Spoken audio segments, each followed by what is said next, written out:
Saturday, June 19th, and myself and a few ladies of elegance decided to celebrate the Juneteenth festivities at our local neighborhood park. I wanted to partake in the celebration of this holiday because it commemorates a monumental moment in the lives of my ancestors, when the last enslaved people in the South, Texas to be specific, were finally set free. Because although our history books taught us the Emancipation Proclamation declared that all persons held as slaves shall be free, it took a civil war in the Union Army another 2.5 years before this information was declared to the westernmost state of the Confederacy. So during this celebration, we celebrate our uniqueness and our brilliance, the beautiful melanin in our skin, and the texture of our hair.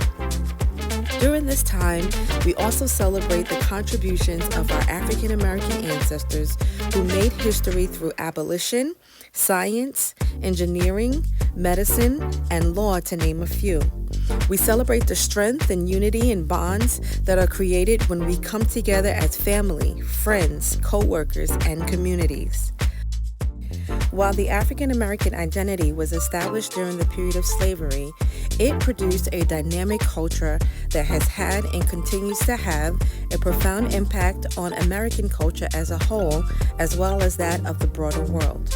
While Juneteenth originated in Galveston, Texas, it has been celebrated annually on June 19th in various parts of the United States. And with the recent murder of George Floyd in 2020, there was a national pause in which the country zoomed in on the racial injustices that African Americans faced in the United States and across the globe.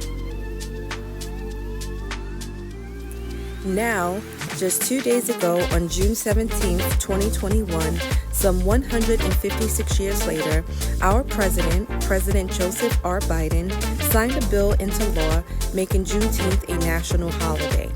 I've heard many say, what about reparations? What about police reform? What about the fight against systematic racism? What about voting rights and racial injustices? I say it's all a work in progress.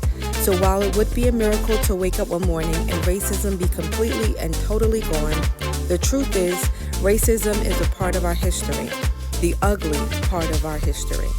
But two things I know for sure.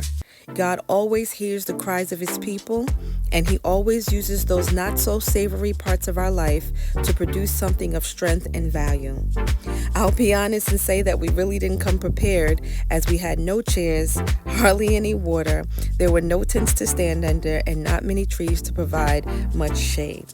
So needless to say, we didn't last long out in the open sun.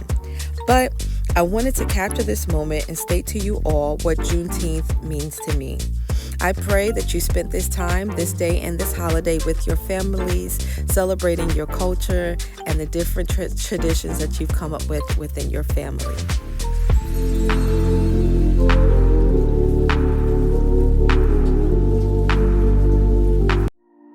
Thank you guys so much for watching today's video. Make sure you are subscribed because I've got some exciting content lined up. I love you guys so much, and thank you for coming along on this journey with me. I'll see you all in my next video.